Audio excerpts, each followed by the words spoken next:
Simenini tena ba. It's not. Okay, all right.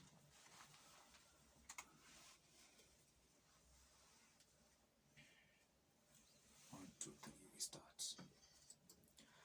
Now, welcome to Kenya 254. I'm your host, Geoffrey Musawa. And today in studio, we are pleased to have Case, the political analyst. I will just ask her to introduce herself. Welcome. Thank you so much. My name is Baraka Mwenge. I'm a political analyst from University of Nairobi. Yes, and I'm glad to be here. Thank you. All right, welcome. Maybe in our interview today, we just want to discuss on the issues of the politics. As we all know that it is an election year, and we are just going to start by talking about the political formation of the coalitions. For example, like that of Azimio la Umoja and Kenya Kwanza. For example, just you tell us your take on whether the strongest or maybe the stronger side of the coalition will be in position to win the elections. Okay, so currently, as you can see the wave, you cannot take a side, you cannot pick from the two teams which one is actually stronger than the other one. Both parties, as you can see, they have their own weaknesses, and today maybe one of their fellow members can go and talk a lot of nothing in the political rally, and that lowers their campaigning structure maybe. So currently we cannot pinpoint, but if you judging from how people are moving and shifting from one political party to the other, we can see that UDA is getting quite a number of politicians, but Azimio, we cannot also just ignore it, because you can see the president himself is backing it up. And from quote unquote, whatever he can, if I'm quoting from whatever he said was, Raila is going to take over from him, and he said he's going to decide who takes over from him. He never said he's going to go to like the fellow citizens to elect a leader. He said someone, he already knows who's going to take over from him. So from that you can say Azimio kind of has a little bit of weight from what they normally refer to as the deep state. We don't know how true deep state is, but if you look at things, we have big sharks in Kenya, so maybe it's true. All right.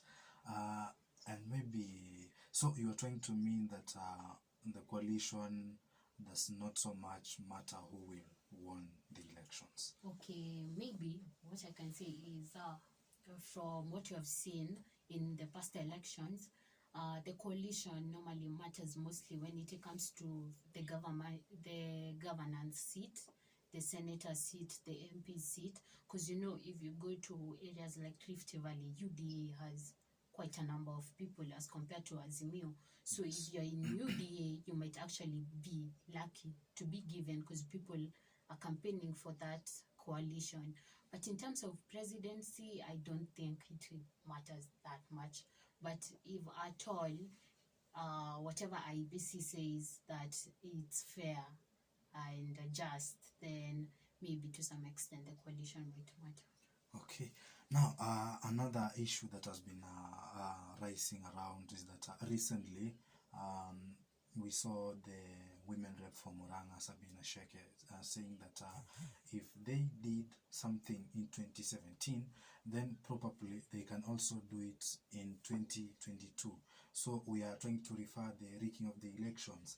Then in 2 or 3 days ago, when the tribute president was in US, he also talked of that, asking even the US government to come and intervene so that we can't have the rigging of the election. So you, as the analyst, do you believe that you have got the rigging of elections in Kenya?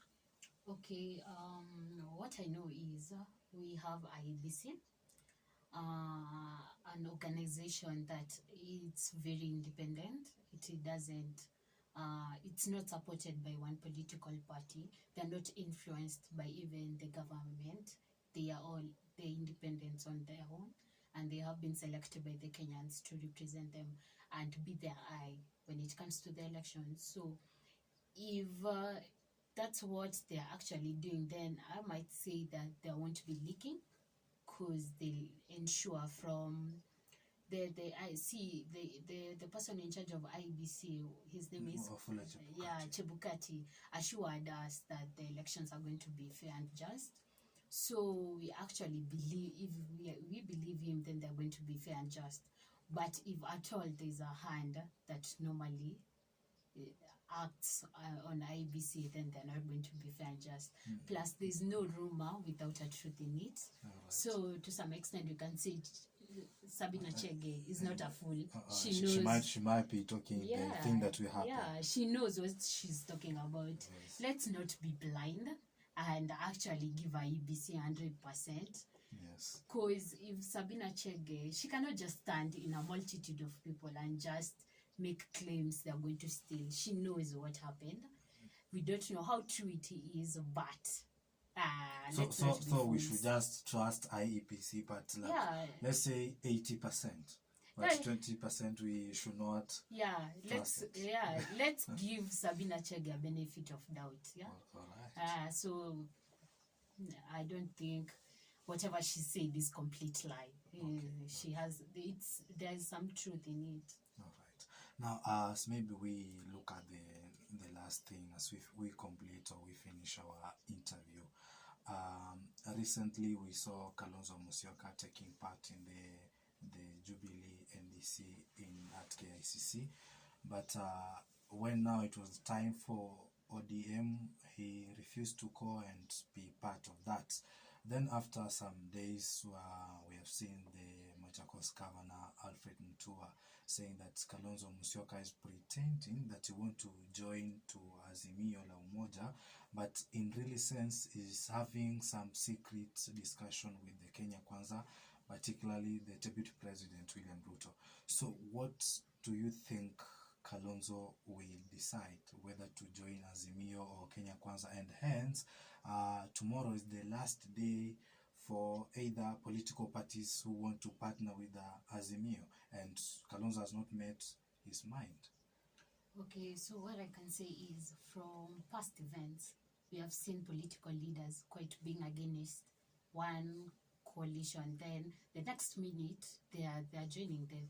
For instance, let's talk about Mudavadi. Mudavadi was quite against Ruto, but within a matter of time, the weather changed, and right now he's in UDA, quite supporting the thief that he used to call out. So Kalonzo, let's go back to the point that I've said, there's no rumor without a lie. Also, Motoa knows whatever he's talking about. Yes. There might be talks behind closed doors, and maybe Kalonzo, you also have, it's not as if these people don't know what they want. These people want leadership, and you have to sit down and analyze. Will this be the winning party? He's a whole leader for the Kamba people. So wherever he will go will matter to the person he's joining. Because if at all he's going to join Raila, then Raila will know to some extent he'll have the Kamba side, most of it. Yes. And if at all he shifts to Ruto will be assured he has the Kamba nation, Because as much as most of the Kamba leader, some of them stand up and say Kalonzo is not their leader, is not their kingpin. Yes. Let's call it a lie. We can dismiss those comments, because we have seen, like for instance, in 2017, Raila was actually leading in Ukambani because of Kalonzo being there. Yes. So most of the people actually support him, as much as they don't like the fact that he's being called a watermelon, because he's never decided. He doesn't know what he wants, so it won't come as a shock if he actually joins Azimio. Anything can happen, and 12 hours to go, that's a lot of time. He can stand up at 9 p.m. and tell us he's going to Azimio. Yes. He has till midnight, so that shouldn't come as a shock wherever he's going. Plus, it's not as if they are saying that if you don't join us right now, then you don't have a chance. This is a big person. Yes. You cannot compare him with an MP who wants to join Azimio. Kalonzo is a whole walking nation. He has a whole nation behind him. So for him, even he can dismiss their claims, then join them later on. So it's not as if they're putting a stop on him. All right. Now, what advice can you give him? For me, Kalonzo, I think he should just make up his mind, make a decision, so that his people and his supporters know where they're going to go. Because you cannot be cheering for this person. Today you're with these people, your supporters are with you in that side. Then tomorrow you're on this other side. Yet you made claims, negative claims on these other people, you know. So he should take a stand, whether he's with Azimio or UDA or alone, you know. He never knows what happens. Maybe the weather might change and people might actually select him. So he should not be scared. I think he should just take a stand, and whatever may, he lets whatever may happen. So yeah. Okay. Now, what message can you give to Kenyans as they prepare for the elections? Okay, what I can tell Kenyans is they should know these people, they don't sit with them at their home places. You'll never see Raila walking inside this door to greet you. You'll never see Ruto walking here to greet you. What you should have in mind is these people might fight when it comes to political rallies. They might throw words at one another, but behind closed doors, they're very good friends. Yeah? They cannot beat each other up. You know, there'll never come a time you'll see Raila attacking, in public, maybe fighting and all that. They just throw words. So for you, when you decided to attack your wife, you know, in 2007 it was bad. People are turning against their wives, their children, you know. So don't be animalistic with your fellow neighbor just because of someone who isn't there. Yeah, those people can take flight, the next flight, and fly to another nation. You will be left here. The damage is for you. So they should be wise and choose wisely. And if at all people are telling them to whatever, to fight, they should stand against it, you know, and maybe involve the police. Okay. Yeah. Okay, thank you for taking your time to be with us here. Okay, welcome. Thank you.